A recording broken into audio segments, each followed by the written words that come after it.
이 시간 은혜 받을 하나님의 말씀은 구약 성경 사무엘상 18장 6절로 12절 말씀까지입니다. 받들어 공독을 하겠습니다. 무리가 돌아올 때 곧 다윗이 블레셋 사람을 죽이고 돌아올 때에 여인들이 이스라엘 모든 성읍에서 나와서 노래하며 춤추며 소고와 경세를 가지고 왕 사울을 환영하는데 여인들이 뛰놀며 노래하여 이르되 사울이 죽인 자는 천천히요 다윗은 만만히로다 한지라. 사울이 그 말에 불쾌하여 심히 노하여 이르되 다윗에게는 만만을 돌리고 내게는 천천만 돌리니 그가 더 얻을 것이 나라 말고 무엇이냐 하고 그날 후로 사울이 다윗을 주목하였더라. 그 이튿날 하나님께서 부리시는 악령이 사울에게 힘있게 내리매 그가 집 안에서 정신없이 떠들어대므로 다윗이 평일과 같이 손으로 수금을 타는데 그때에 사울의 손에 창이 있는지라. 그가 스스로 이르기를 내가 다윗을 벽에 박으리라 하고 사울이 그 창을 던졌으나 다윗이 그의 앞에서 2번 피하였더라. 여호와께서 사울을 떠나 다윗과 함께 계심으로 사울이 그를 두려워한지라. 아멘. 말씀 12절까지 받들어 공독을 했습니다. 오늘 주어진 본문 말씀 가지고 질투가 들어오면 이런 제목의 말씀으로 같이 은혜를 나누려고 합니다. 여러분들이 잘 아는 이솝우화 가운데 염소와 나귀에 관한 이야기가 나옵니다. 한 농부가 염소와 나귀를 기르고 있었습니다. 주인은 무거운 짐을 묵묵히 나르는 나귀를 참으로 사랑을 했습니다. 염소는 주인의 이런 태도가 못마땅해서 어떻게 하면 저 나귀를 골탕 먹일까 이런 생각을 하다가 나귀에게 말합니다. 나귀야, 너처럼 불쌍한 동물도 없을 거야. 주인은 내게 힘든 일만 시키니 이런 억울한 일이 어디니 하면서 내가 좋은 방법을 하나 가르쳐 주겠다 라고 얘기를 합니다. 그러면서 하는 말이 짐을 싣고 개울을 건널 때에 자꾸 넘어져라. 그러면 주인은 내 몸이 약해진 줄 알고 다시는 힘든 일을 시키지 않을 거야. 이렇게 얘기를 했습니다. 순진한 나귀는 그 말을 그대로 믿고서 개울을 건널 때 일부러 계속 넘어졌습니다. 주인은 평소 꾀도 안 부리고 아주 열심히 일했던 이 나귀가 갑자기 개울에서 넘어지고 또 넘어지고 하니까 결국에는 깜짝 놀래가지고 수의사를 불렀습니다. 도대체 왜 이 나귀가 자꾸 넘어지는지 모르겠습니다. 수의사가 이리저리 진찰하더니 기력이 약해져서 그렇습니다. 그거에 대한 처방으로는 염소의 간을 먹으면 금방 회복이 될 겁니다. 그 주인은 즉시로 염소를 잡아서 나귀에게 먹였다는 그런 얘기입니다. 자, 질투라고 하는 것은요, 마치 부메랑과 같아서 결국 그 피해가 자신에게 돌아오게 되어 있습니다. 질투의 최대 피해자는 다른 사람이 아니라 자기 자신임을 알아야 하는 것입니다. 그런데 이 질투는 도대체 어디에서부터 나오는 것인가? 를 한번 생각해 볼 필요가 있어요. 질투라는 것이 도대체 왜 생길까? 어디로부터 나올까? 우리가 언뜻 드는 생각은 질투는 죄로부터 나올 것이다 생각을 합니다. 그렇죠? 죄로 말미암아 타락한 인간 속에 자주 발견되는 것이 질투이기 때문이다. 그러나 죄의 결과도 근원적으로 따져보면 결과적으로는 악한 마귀가 우리에게 가져다 주는 것이다. 이렇게 말할 수가 있습니다. 그러니까 우리 속에 다른 사람에 대한 질투심으로 가득 차고 증오심으로 가득 차 있다면 이건 역시 악한 마귀가 우리에게 가져다 주는 것이 아닌가 하고 한번 자신을 돌아볼 필요가 있다고 하는 것입니다. 누가복음 22장 3절로 5절에 보니까 거기 가룟 유다라는 사람이 나옵니다.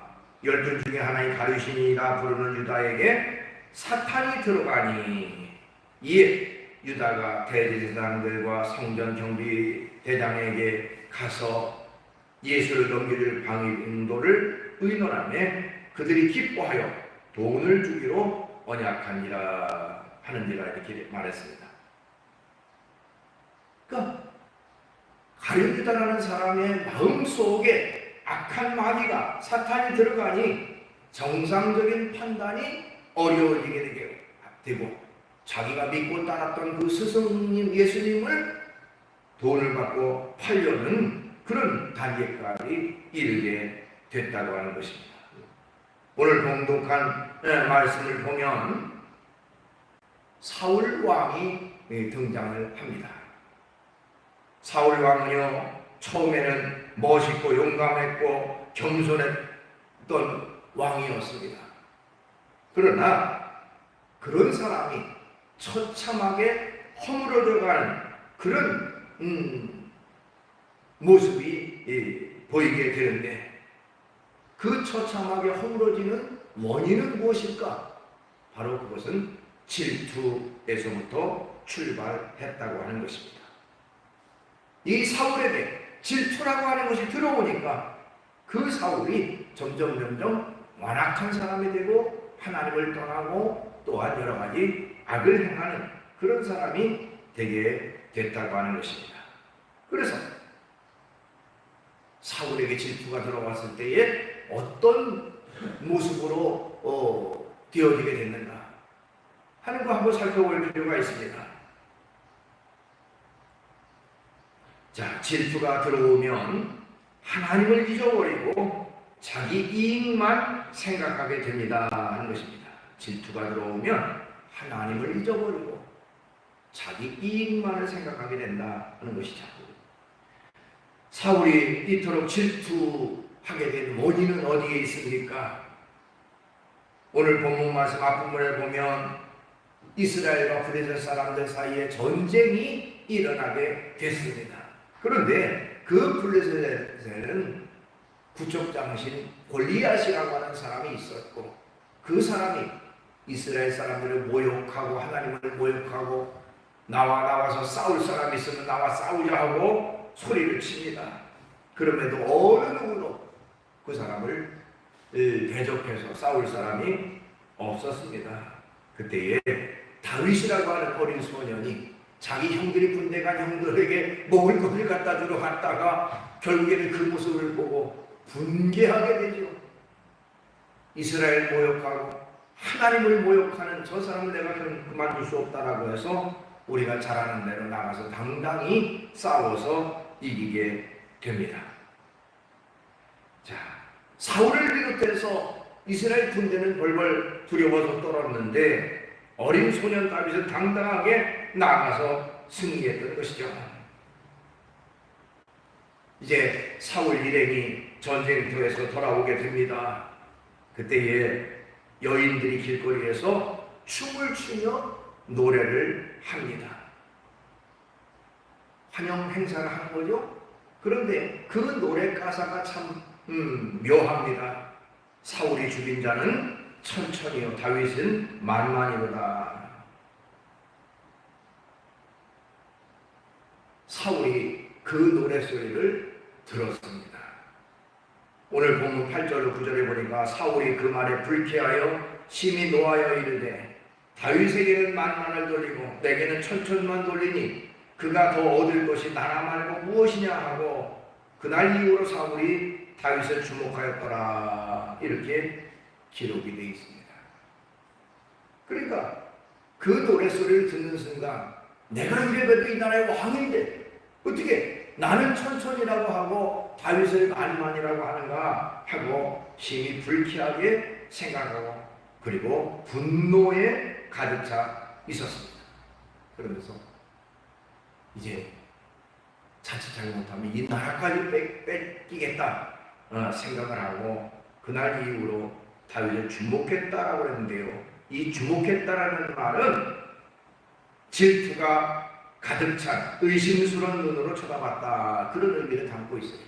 질투가 가득한 의심스러운 눈. 그러니까 평소에는 그냥 다윗의 모습으로 그냥 봤는데 그 이후로는 뭔가 의심스러운 눈초리로 다윗을 바라보게 됐다는 것이죠.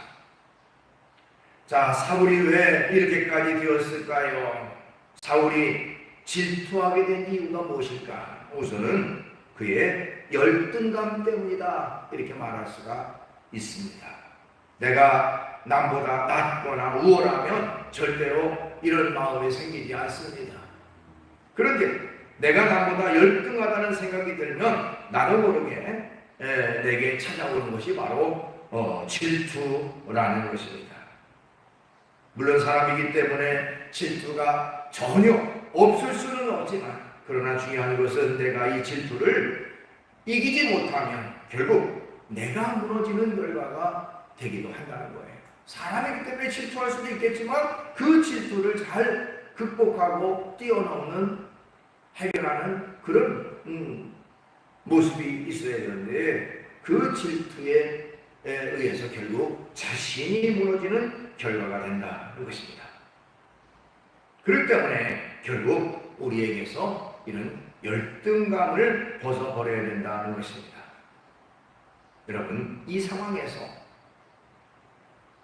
가장 바람직한 방법은 뭡니까? 사울 입장에서 그를 질투할 것이 아니라 나에게 이런 훌륭한 신하가 있다니 하고 오히려 기뻐하고 축하하고 격려하는 그런 어떤 성숙된 모습이 있었다면, 또 다윗을 중용해서 나라의 큰 뭔가 장수로 삼았다면 훨씬 더 사울은 빛났을 거예요. 근데 그 열등감이 결과적으로 질투로 이어지고 자신을 무너뜨리는 그런 결과로 연결됐다고 하는 것입니다. 그런 의미에서 성경에 나오는 여러 왕들 가운데 참 그래도 그나마 그들의 처신은 올바른 처신했구나 하는 사람들이 있습니다. 바로 애굽 왕이었던 바로라는 사람, 또 바벨론 왕이었던 느부갓네살, 바사왕 다리오라는 사람이 그들이에요. 이 바로라고 하는 사람은 요셉 시대의 왕이었던 이 바로가, 요셉이 노예로 끌려간 그런 상황 속에서 바로의 꿈을 맞추잖아요. 그러죠? 7년은 풍년이 될 것이고 7년은 흉년이 될 것이다. 그러니 그때를 대비해야 된다. 이런 꿈을 맞춘 이 요셉이를 결국에는 총리로 등용을 해가지고 전국을 다스리는 그런 권한을 그에게 부여했지 않습니까? 만약에 오늘 사울과 같은 사람이었다면, 야, 이 사람 살아서 결국 내 자리로 위협할 사람이 내가 싹을 잘라야지 하고 오히려 요셉이를 죽였을지도 몰라요. 그죠? 그러나 총리로 기용했다. 자, 바벨론 왕 느부갓네살이나 바사왕 다리오라는 사람도 마찬가지입니다. 다니엘이라고 하는 사람이 그 지혜와 능력을 발휘했을 때에 그를 중직에 중용을 하게 되죠. 다니엘을 질투하지 않았다는 것입니다. 어떻게 보면 그것이 올바른 모습이에요. 그렇죠? 질투의 대상이 아니라 오히려 격려하고 칭찬하고 그 사람을 잘 자기 부하로 훌륭하게 잘할 수 있도록 중용하는 것이 어떻게 보면 군주된 왕된 사람의 모습이라고 말할 수가 있습니다.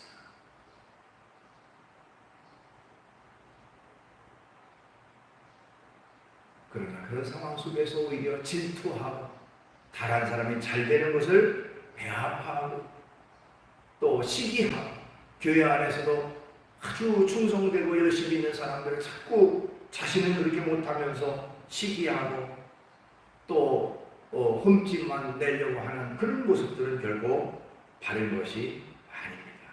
모든 것이 질투로 시작되는 것이죠. 그래서 잠언 14장 30절에 평온한 마음은 육신의 생명이나 시기는 뼈를 썩게 하느니라 했습니다. 결국 스스로 나 자신을 망치게 된다는 거예요. 결과에 나에게 엄청난 피해가, 고통이, 괴로움이 다가오게 되는 것이다. 이 질투라는 것이. 그 다음에 사울이 질투하게 된 이유는 뭘까요? 하나님의 은혜를 망각했기 때문이다. 이렇게 말할 수가 있어요. 하나님의 은혜를 망각했다. 사울이 과거의 겸손함으로 하나님께 순종하며 살았고 또 하나님의 은혜로 다른 나라와의 전쟁에서 승리하게도 되었습니다. 그 모든 것이 하나님의 은혜요 하나님의 축복이고 결국 하나님이 나를 이렇게 사랑하셨구나 하는 그 사실을 인정하고 겸손해야 하는 것이 마땅한데 이런 모습이 자신의 공로로 자신의 어떤 능력으로 이루어진 것으로 생각을 해서 점점 그 속에 교만한 마음이 들어오기 시작했다고 하는 것입니다.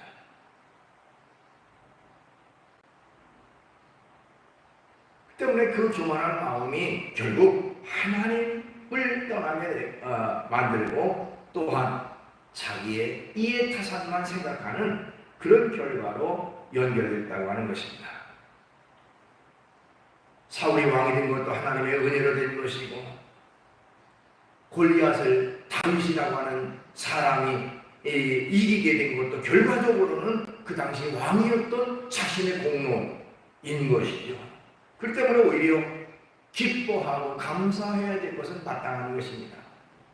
그럼에도 불구하고 하나님의 은혜는 생각하지 않고 자신의 이해타산만 생각해서 결국 자신의 입지가 좁아지고 또 자기의 자리에 위협이 닥칠까봐 결국에는 다윗을 질투하게 됐다고 하는 것입니다.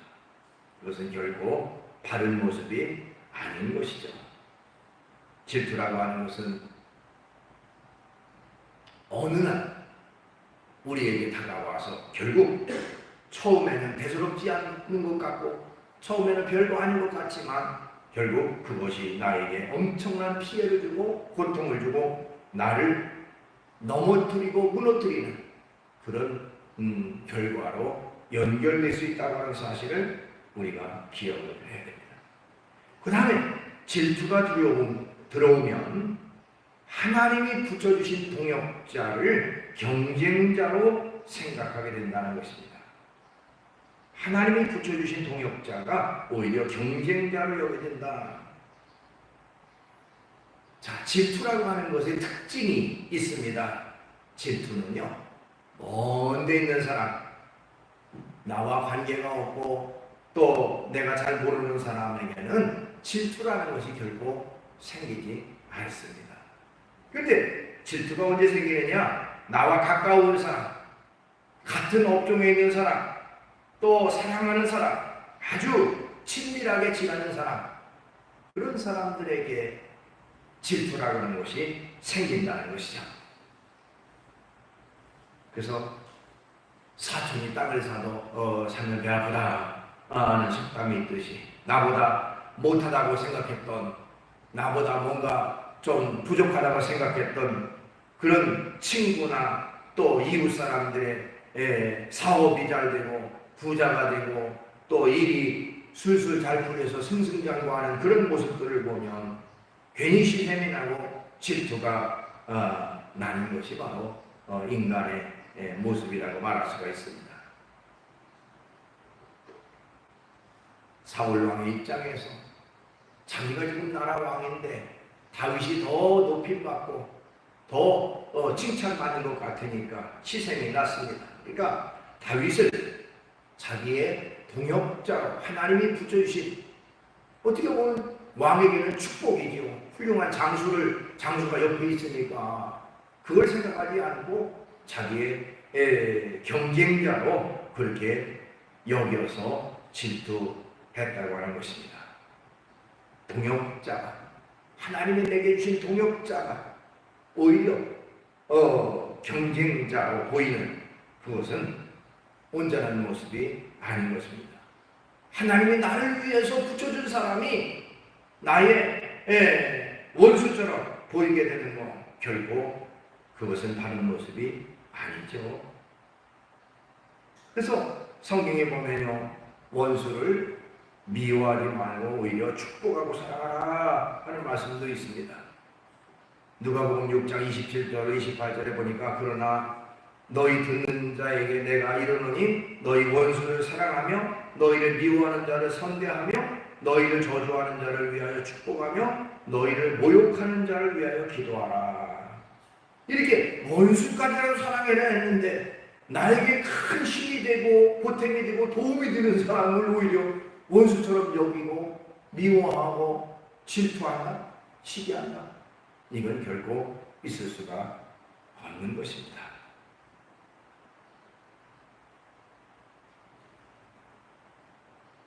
그 뒤에 성경에 보면요, 사울은 이런 질투심에 가득 차서 결국에는 다윗을 죽이려고 갖가지 방법을 동원합니다. 군대를 동원해서 다윗을 수없이 추격해서 죽이려고 하고요. 다윗은 그때마다 도망다니고를 계속 반복했습니다. 오히려 다윗이 사울을 죽일 수 있는 기회가 여러 번 있었지만 다윗은 사울을 죽이지 않았습니다. 그 말의 의미는 사울은 다윗을 원수로 여겼지만 다윗은 사울을 원수로 생각하지 않았다는 것입니다. 오히려 하나님이 기름 부어 세운 왕이다, 하나님이 세우신 왕이라는 사실을 기억하고 모든 것을 하나님께 맡기고 사울을 대적하지 않았습니다. 또 결국 이 문제의 해결을 하나님께서 해주시리라고 믿고 하나님의 뜻에 맡겼던 것이죠.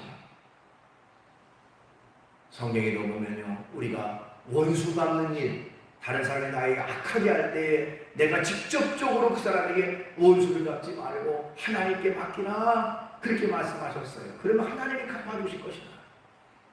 로마서 12장 19절 내 사랑하는 자들아 너희가 친히 원수를 갚지 말고 하나님의 진노하심에 맡기라 기록되었으되 원수 갚는 것이 내게 있으니 내가 갚으리라고 주께서 말씀하십니다. 그것이 바로 하나님을 믿는 믿음의 사람의 모습이에요. 그러니까 하나님이 붙여주신 그 동역자가 질투심이 가득 차면 그 동역자가 오히려 원수처럼 보이는 그런 어떤 악한 마음이 그에게 생기게 된다는 것입니다. 그 다음에 질투가 들어오면 어떤 결과가 될까요? 정상적인 판단을 하지 못하게 한다는 겁니다. 정상적인 판단을 가로막게 되는 것이 바로 질투라는 것입니다. 그 당시에 사울은요, 한 나라의 왕이었으며 절대 권력자죠. 다윗 입장에서는 그저 평범한 양을 치는 사람이었고 또 나이 차도 다윗은요 자기의 아들 뻘되는 그런 차이가 나는 사람이었습니다. 실제로 사울의 아들이었던 요나단과 다윗은 친구로 지냈잖아요. 친구잖아요. 또 왕을 위해서, 국가를 위해서 목숨을 걸고 나가 싸웠던 사람이 바로 다윗 아닙니까? 충성스러운 신하고 후하고이에요. 근데 오늘 본문에 보니까 이 사울에게 악신이 다가와서 악한 마귀가 악신이 들리니까 그렇게 충직했던 이 다윗을 죽이려고 창을 던지는 얘기가 나옵니다. 질투가 가득 차서 창을 던지게 됩니다. 또 신분적으로 아까 얘기했던 나이 차도 그렇게 많이 날 뿐만 아니라 자기의 딸과 다윗을 결혼을 시켰어요. 그러니까 사위죠, 사위. 자기 사위에 해당되는 사람이에요. 그럼에도 불구하고 사탄의 영이 이 사울에게 임하니까 판단력이 없어져 버립니다. 정상적인 판단을 못하게 만들어요. 그래서 그 다윗을 적으로 여기고 창을 쥐고 던져서 성경에 보면 2번씩이나 다윗이 피했다라고 기록하고 있습니다. 오늘 본문 10절 11절 그 이튿날 하나님께서 부리신 왕령이 사울에게 힘 있게 내림에 그가 집 안에서 정신없이 떠들어대므로 다윗이 평일과 같이 손으로 수금을 타는데 그때에 사울의 손에 창이 있는지라 그가 스스로 이르기를 내가 다윗을 벽에 박으리라 하고 사울이 그 창을 던졌으나 다윗이 그의 앞에서 2번 피하였더라. 다윗처럼 자기가 참으로 사랑해야 되고 고마워해야 되고 또 자기의 살이 된 사람이니까 얼마나 기뻐해야 될 그런 인물인데 악한 영이 그 속에 들어오니까 창을 들어서 그를 죽이려고 던지는 그런 사람이 되었다는 것입니다. 자, 예수님 당시도 마찬가지죠. 예수님 당시에 소위 종교 지도자라고 했던 대제사장이나 서기관들이나 또 바리새인들이 했던 일이 뭡니까? 예수님을 죽일 방도를 찾았다라고 성경은 말하고 있습니다. 누가복음 22장 2절 대제사장들과 서기관들이 예수를 무슨 방도로 죽일까 궁리하니 이는 그들이 백성을 두려워함이었더라. 이렇게 말하고 있습니다. 사람을 살려야 되는 사람들이 종교 지도자예요. 그 영혼을 살리는 역할을 하는 사람이 종교 지도자예요. 근데 오히려 사람을 죽이려고 모의를 했다는 것입니다. 다른 사람이 예수님을 해치려고 해도 그걸 만류하고 막아야 될 입장인 사람들이 오히려 주동자가 돼서 예수님을 죽일 궁리를 방책을 강구했다는 것입니다. 무엇 때문입니까?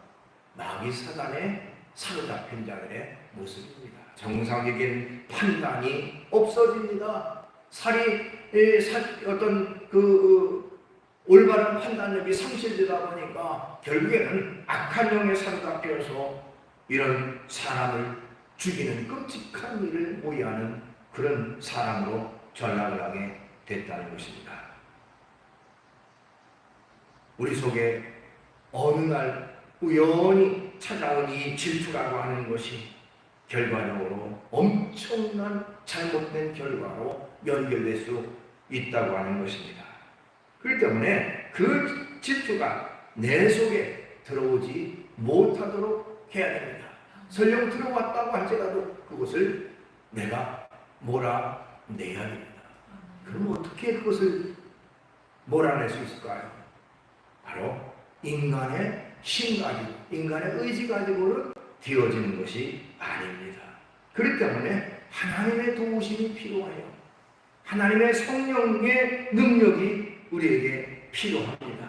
우리가 하나님의 성령의 능력으로 가득 차 있으며 우리의 속에 하나님 주시는 그런 사랑으로 가득 차게 되고 결국에는 다른 사람을 향한 질투를 다 몰아낼 수가 있고 이길 수가 있는 것입니다. 이런 힘과 능력은 하나님의 성령에 의해서만이 우리에게 주어지는 것이고 성령의 능력으로만이 가능한 것입니다.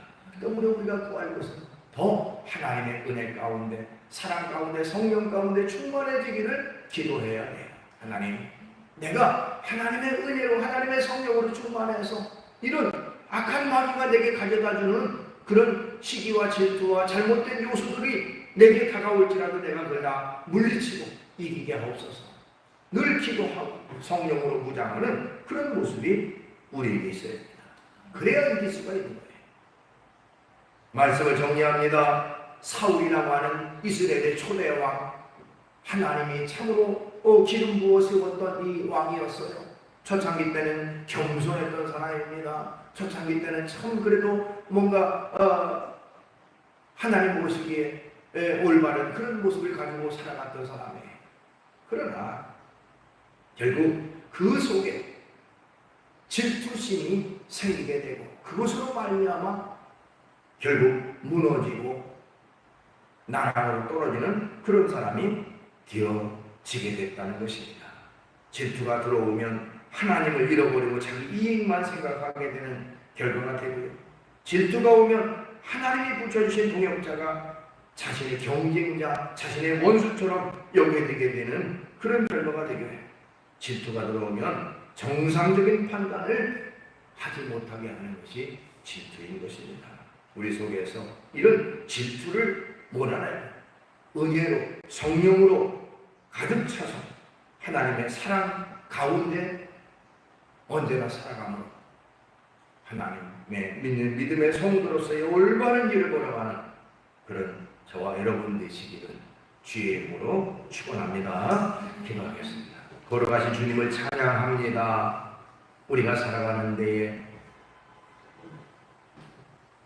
여러 가지 감정적 요소들이 있지만 질투라고 하는 것이 우리에게 다가와서 결국 그것을 용납하고 그것을 받아들이면 우리 자신을 망치게 만들고 우리 자신을 나락으로 떨어뜨리는 결과가 되는 줄 압니다. 악한 마귀는 우리 속에 이런 질투를 심어줘서 결국 우리로 하여금 하나님에게서 떠나게 가게 되고 악한 생각과 악한 행동을 하는 그런 사람으로 만들기도 합니다. 주님, 우리가 하나님의 성령으로 충만케 하고 하나님의 은혜로 가득 차서 날마다 살아감으로 모든 악한 마귀의 이런 계략을 다 물리치게 하시고 또한 하나님 모시기에 온전한 모습으로 살아가는 저희의 삶이 될 수 있도록 인도해 주시옵소서. 예수님의 이름으로 기도하옵나이다. 아멘.